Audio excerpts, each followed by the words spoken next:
Hello everyone, so welcome to yet another video.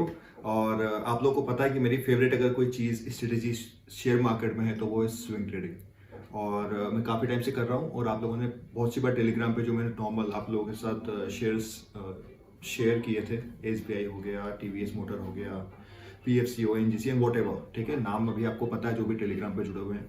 उन लोगों का बार बार मैसेज आया था कि आप चूज़ कैसे कर रहे हो यार, क्योंकि मैं कोई चार्ट पैटर्न फॉलो नहीं करता। बाकी स्ट्रेटेजीज हैं, बट एक कॉमन सेंस क्या माइंडसेट होता है चार्ट के प्राइस को रिएक्ट करने के पीछे का, वो समझने की कोशिश करता हूँ। और वही मैं आज आपके साथ शेयर करने वाला हूँ। इस हफ्ते मुझे लगता है 4 शेयर्स आप एक बार देख सकते हो। इन शेयर्स में कुछ ऐसी एक्टिविटीज़ हो रही हैं जो आपको वो 2-5% का जो प्रॉफिट आपको इमीडिएटली मिल सकता है या शायद ना भी मिले।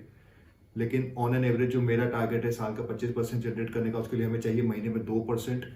स्पेशली अभी निफ्टी जब ऑल टाइम हाई पे है, तब मैं ऐसे शेयर्स में पैसा लगाना बिल्कुल प्रेफर नहीं करूंगा जहां पे अगर मार्केट कल 10-15% गिर जाए तो मेरी रातों की नींद खराब हो जाए, है ना। मुझे चाहिए थोड़ी सी सेफ्टी और उसके साथ में ही उसके पीछे का लॉजिक। मैं 4 शेयर्स आपको बताता हूँ। अब इसका मतलब ये नहीं कि ये शेयर जरूर बढ़ेंगे ही सही, ये मेरा लॉजिक है। लॉजिक समझने के पीछे कोशिश करना। उसके अलावा एक और चीज़ ये है कि कल जाके इन शेयर्स को बाय मत कर देना या आपके पास है तो सेल मत कर देना। मैं आपको पूरी अंडरस्टैंडिंग बताऊंगा इन चारों शेयर्स की, उसके बाद खुद एनालिसिस करना और समझने की कोशिश करना। बाद में प्राइस उस हिसाब से मूव होता है या नहीं होता है, हो सकता है मैं गलत हो जाऊं, क्योंकि ना तो मैं इन शेयर्स का ऑपरेटर हूं, ना ही मैं कोई टिप्स देता हूं या भगवान हूं, ठीक है। मुझे कुछ पता नहीं है, मैं बस जो खुद करता हूं वो आप लोगों को बता रहा हूं, ठीक है। तो पहला शेयर जो मुझे लगता है वो है अशोक लीलैंड। अब इसका हम चार्ट देखते हैं, आप समझना इसमें हो क्या रहा है। एक सेकेंड, अब इसका चार्ट देखो आप। यहां से लेकर ऑलमोस्ट 2023 अगस्त से लेके एक साल हो गया है, शेयर प्राइस 180 से लेके 150 की रेंज में ही घूम रहा है। लोगों के पास जितने भी पेशेंस थे, सारे पेशेंस इसके खत्म हो गए। कंपनी के रिजल्ट्स अच्छे आ रहे हैं, ऑटो सेक्टर में ब्रेकआउट हो रहा है, निफ्टी ऑटो में भी आप जाकर देखोगे तो ऑटो कंपनीज में भी ब्रेकआउट हो रहा है। तो एक रीजन तो ये हो गया। और फाइनली इसने after a long time almost एक साल तक होल्ड करने के बाद सब लोगों के स्टॉप लॉस कितनी बार किया इसने कोशिश, 1 2 3, ये चौथी बार जाके फाइनली इसने फ्राइडे को ब्रेकआउट दे दिया और स्ट्रॉन्ग कैंडल के साथ ब्रेकआउट दिया है। अब लोग क्या करेंगे, देखो यही होगा। अब इस कैंडल कल जाके मंडे को हाई कटेगा, लोग ब्रेकआउट के तौर पे एंट्री ले लेंगे, बट हमें उस तरह से एंट्री नहीं लेना है। चली जाएगी ऐसी बहुत सारी एंट्रीज मिस हो जाएगी। कभी कभी आपने कुछ शेयर्स में देखा होगा, एक शेयर ब्रेकआउट देता है, अगले दिन ही 5-10% ऊपर चला जाता है, लोग वहां 5-10% ऊपर उसको बाय कर लेते हैं, and then after a point वो वहां पे पैसा फंस जाता है उनको। हमें वो नहीं करना। तो करेंगे क्या हम, मैं पर्सनली मेरा बता रहा हूँ, प्लीज अपने हिसाब से रिसर्च करना। कोई रिकमेंडेशन नहीं है, हो सकता है कंपनी कल जीरो हो जाए, मेरे कोई भी जवाबदारी नहीं है। प्रॉफिट होगा तो भी आपका नसीब, नहीं होगा तो आपका नसीब, ठीक है। ये ब्रेकआउट दे चुका है। अब वापस से लोग यहाँ पे एंट्री जो लेंगे ब्रेकआउट के बेस पे, क्योंकि बहुत सारे लोग लेते हैं, उन लोगों का ये स्टॉप लॉस काटने आएगा। कहां तक काटने आएगा, लगभग यहां तक काटने आएगा। इस कैंडल का लो तो आना ही चाहिए आइडियली, ऐसा मुझे लगता है। प्लीज फिर से बार बार रिकमेंड नहीं कर रहा हूं, ये मैं पीछे साइंस बता रहा हूं कि क्या होता है, क्योंकि ऐसे नॉर्मल पैसा नहीं बनाने दिया जा सकता है लोगों को। स्टॉप लॉस काटे जब यहां पर आएगा लगभग 175-76 के आसपास, तब पॉइंट रहेगा उसमें एंट्री का, ठीक है। तो आपको इसको अपने वॉच लिस्ट में रखना पड़ेगा। हो सकता है कल के कल ही 195 चला जाए। इसका टारगेट मुझे नॉर्मली अभी लग रहा है लगभग 200 तो जाना ही चाहिए, एक साइकोलॉजिकल नंबर होता है। तो हम इसका टारगेट रखेंगे 200 पूरा नहीं, 199, ठीक है। और एंट्री कब लेनी है, थोड़ा सा, या तो अगर आपके पास जो भी मैं 4 शेयर्स बताने वाला हूँ ना, इसमें एक चीज का ध्यान रखना कि उन शेयर्स को आप अगर करना ही चाहते हो ट्रेड, तो 50%, अगर आप एक पर्टिकुलर शेयर में मान लो 1 लाख रुपए लगाते हो या 50,000 रुपए लगाते हो, तो उस 50,000 को पूरा ना लगाते हुए 25,000 अभी लगाओ। 25,000 जो आपको थोड़ा सा उसमें माइनर करेक्शन मिले, क्योंकि अगेन मैं ये नहीं कह रहा हूँ शेयर्स में एवरेज करना चाहिए, वो अलग कॉन्सेप्ट है, बट ये कंपनीज हमें फंडामेंटली अच्छी लगती है, मतलब मुझे। तो आप उस हिसाब से रिसर्च करना और फिर डिसीजन लेना। तो एक पुल बैक अगर आता है तो वहां पे आप थोड़ी सी क्वांटिटी ऐड करने की सोच सकते हो, ठीक है। एक तो शेयर अपना हो गया अशोक लीलैंड, समझ में आ गया इसको कैसे ट्रेड करना है, थोड़ा सा रिसर्च करना कर इसके बारे में। दूसरा शेयर है बजाज फाइनेंस। ये देखो, ये वो कंपनीज हैं जिन्होंने लोगों को सालों साल पैसा बना के दिया है ना। लेकिन इसका मतलब ये तो है नहीं। अब यहाँ पे सबको नेगेटिव चार्ट पैटर्न दिख रहा है इसका। ये यहाँ से टॉप बना, फिर दूसरा टॉप बना जो यहाँ पर उससे लोअर था, तीसरा टॉप बना उससे भी लोअर था। अब यहाँ से जाके फिर चौथा टॉप बनाएगा, मतलब इससे लोअर होगा, तो ये तो नेगेटिव चार्ट पैटर्न है। बट मैं कंपनी के बड़े लॉन्ग टर्म विजन को देख रहा हूँ। इसके लॉन्ग टर्म चार्ट को देखो, इस कंपनी ने कितना पैसा बना के दिया लोगों को, है ना। यहाँ से 100-200 रुपये से लेके आज 5-7 हज़ार रुपये पे आ गया शेयर। तो हमें ना ये भी सोचना पड़ेगा मार्केट में क्या फैलाया जा रहा है। टाइम करेक्शन आ सकता है। अब इस शेयर में आई पर्सनली फील कि ये 2% 4% वाला शेयर है ही नहीं ट्रेड करने के लिए, क्योंकि आपका टाइम बहुत खाएगा। मुझे ऐसा पर्सनली लगता है। हो सकता है नसीब अच्छा रहा तो जल्दी से पुल बैक आ जाए, शॉर्ट कवरिंग, एक्सक्यूज मी, जिसको शॉर्ट कवरिंग बोलते हैं। तो आप देख सकते हो अब इसका ये चार्ट यहाँ पर जिन लोगों ने लो के बाद लिया था, अब मुझे लगता है ये लो इसका एक बहुत बढ़िया बेस बन चुका है। लगभग क्या हो रहा है प्लीज ना थोड़ा सा देखना, पता नहीं क्या हो गया। हाँ, तो लगभग 6000 के आसपास का सपोर्ट है। अब बजाज फाइनेंस को ट्रेड करने का मेरे हिसाब से, मैं तो इसमें पर्सनली अगर अपनी मानूं तो मैं तो इसमें कल ही एंट्री ले लूंगा, मंडे को, यानी जो मार्केट खुलेगा। क्योंकि इतनी अच्छी कंपनी यहाँ तक जाने के लिए मुझे 10% यहीं तक निकलना है। मुझे यहाँ से यहाँ तक जाएगा, कितना इसका टारगेट हो जाएगा देखो। प्राइस रेंज में चलते हैं, अगर कल मार्केट फ्लैट खुलता है ऐसा मान लेते हैं तो ये 10% का टारगेट मुझे खाली इस स्विंग तक लेना है। अगर यहाँ नीचे आ जाएगा तो मुझे कंफर्म है कि मैं इसको एक बार सोच सकता हूँ एवरेज करने के लिए। फिर से बता रहा हूँ, इसको रिकमेंडेशन मत मानना, समझो इसके पीछे का कॉन्सेप्ट क्या है। देखो इस चार्ट को आप देखोगे, पूरी नेगेटिविटी फैलाई जा रही है कि चार्ट पैटर्न नेगेटिव ही है ना। तो जो भी ट्रेडर्स हैं वो कंटिन्यूसली इससे बाहर निकलते जा रहे हैं। कोई कंपनी का बिजनेस थोड़ी बंद हो गया, बेसिक से थोड़े चेंजेस आते हैं। अब 4 लाख करोड़ की कंपनी है और बजाज फाइनेंस के इतने सारे कॉल्स, मैसेजेस, ईमेल्स आते हैं, इतने सारे लोग उससे बजाज का कार्ड बनवा रखा है, तो कंपनी चल रही है ना। प्रॉफिट से आप इसका सेक्शन जाके देखो, फंडामेंटल्स अच्छा कर रही है कंपनी। तो ये होती है अपॉर्चुनिटी। अब इस शेयर में अब वो फंस सकता है पैसा, तो हम ये नहीं करेंगे कि कल लिया शेयर और परसों ही 2% मिल गया निकल गया आगे। इस शेयर में टारगेट मैं पर्सनली करूंगा 10% का, विच इज ये लगभग 7300 के आसपास तक का। और वो 7300 के लिए अगर मुझे 6 महीने भी लगते हैं, क्योंकि ये पूरा साल, अब आप बोलोगे 6 महीने में 10%, भाई वो 2% का एवरेज आ जाएगा दोस्त, है ना। हमें 2% महीने पे टारगेट करना है, 25% साल का सुकून के साथ। तो ये शेयर भी आप एक बार देख सकते हो। सिमिलर मेरे को एक और लग रहा है इस शेयर का, कोटक महिंद्रा बैंक, जो चौथा शेयर है वो भी लगभग ऐसा ही है, बट उसके बारे में थोड़ा बाद में बताऊंगा। पूरा समझ में आएगा आपको, वीडियो कॉन्सेप्ट समझना। अरे कोटक नहीं, यहाँ पे देखो क्या ब्यूटीफुल, जो लोग बोलते हैं ना चार्ट पैटर्न, ये देखो, ये यहाँ से इसको बोलते हैं कप हैंडल और रिवर्स कप हैंडल और ये वाला हैंडल, और यहाँ तक ले जाने वाले थे सारे लोग। क्या हुआ, कैप डाउन हो गया, है ना। सारे चार्ट पैटर्न फेल हो गए, स्टॉप लॉस भी हिट हो गया यहाँ पे जिन लोगों ने एंट्री ली थी इसका। अब इसको नोट कर लेना आप, मुझे ऐसा पर्सनली लगता है कि ऐसा ही होना चाहिए। मैं गलत भी हो सकता हूँ, मुझे कोई बुरा भी नहीं लगेगा उसमें अगर मैं गलत होता हूँ तो। अभी शेयर ने क्या किया, लोअर सर्किट मारा ऑलमोस्ट 10% का, है ना। कब, शायद गुरुवार को, 25 अप्रैल को इसने लोअर सर्किट मारा। उसके बाद वहां से वो नीचे गया, इसने सपोर्ट लिया 1602 पे।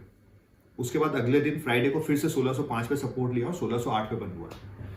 अब जब 1600, इसके पीछे का लॉजिक समझने की कोशिश करना है। ये शेयर में हो सकता है यस बैक बन जाए, जीरो हो जाए, मुझे कुछ पता नहीं है। मैं अपना लर्निंग बता रहा हूँ आपको, लर्निंग समझने की कोशिश कर। बार बार इसलिए बोल रहा हूँ क्योंकि मैं आपसे कुछ पैसा ले नहीं रहा हूँ, एट द सेम टाइम मैं कुछ प्रॉब्लम में फंसना नहीं चाहता, ठीक है।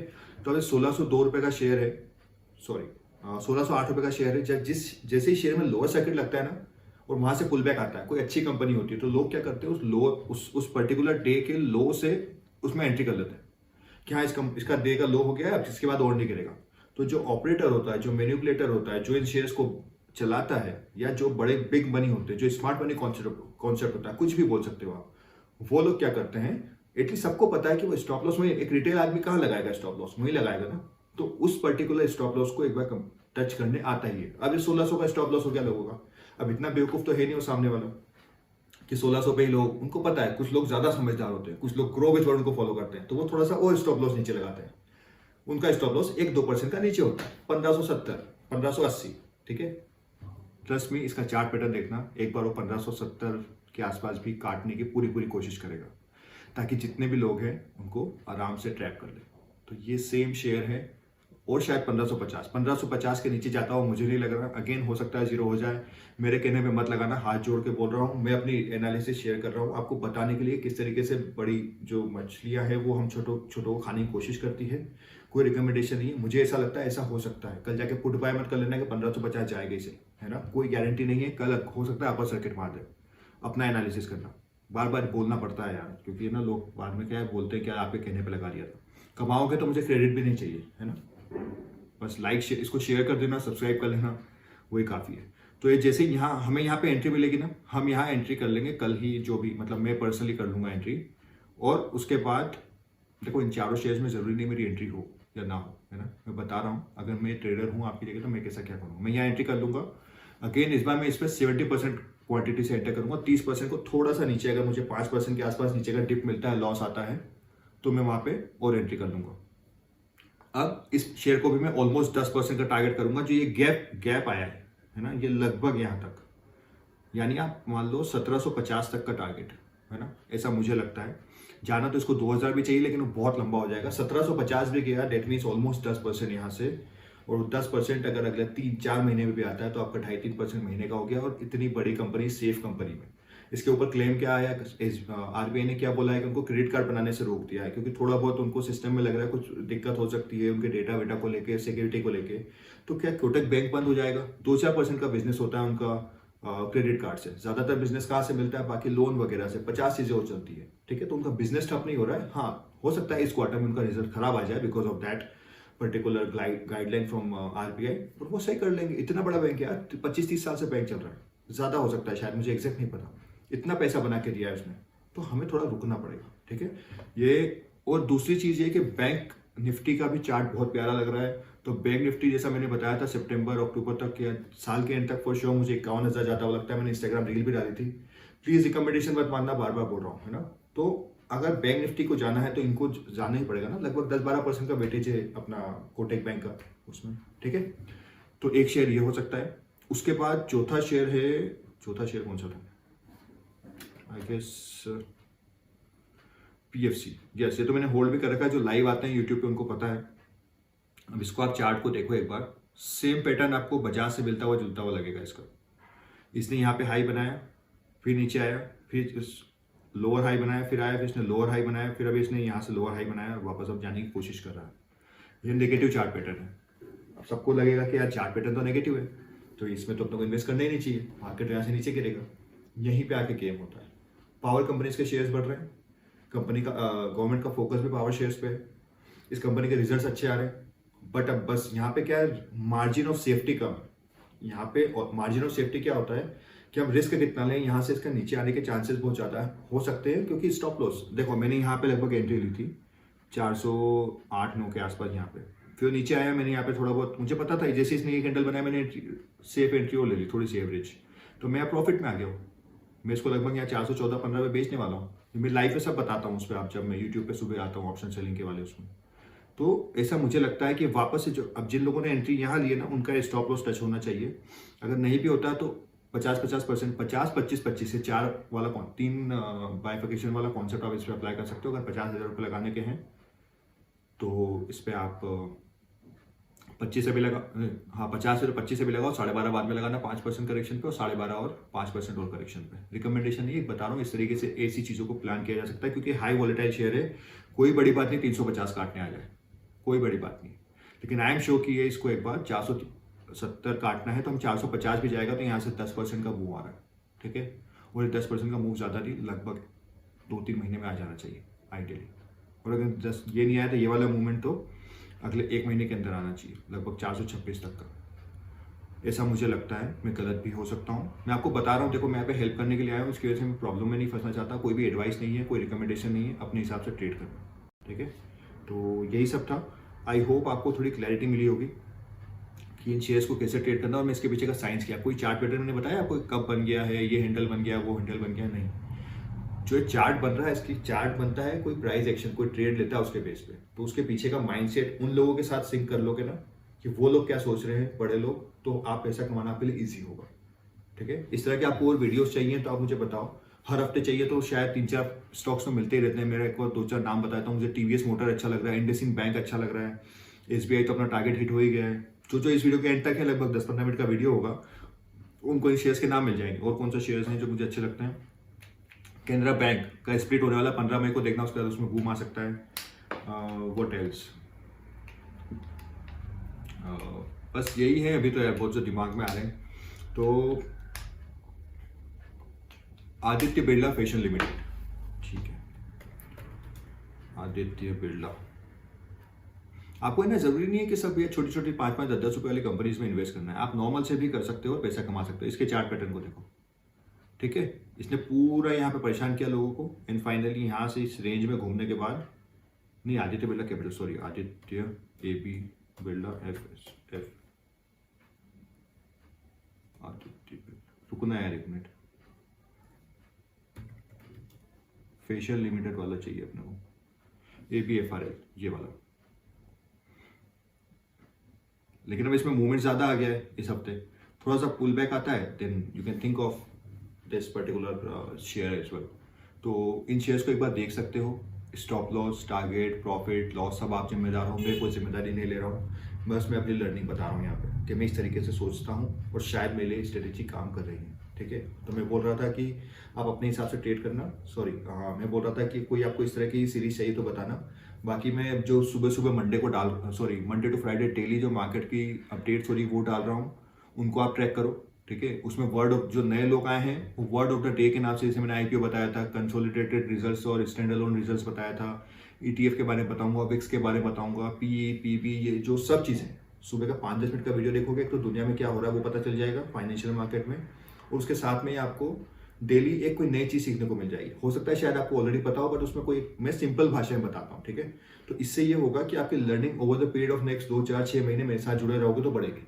तो आप सब्सक्राइब कर लो, सुबह का वीडियो देखो, अगर ऑप्शंस पे ट्रेड करते हो तो मेरे साथ लाइव आओ, रोज में लाइव आऊंगा मार्केट के टाइम पे, ताकि हम साथ में मिलकर ग्रो कर सके। After all this is grow with Varun. Share कर देना, लाइक करना, मिलते हैं अगले वीडियो में। All the best.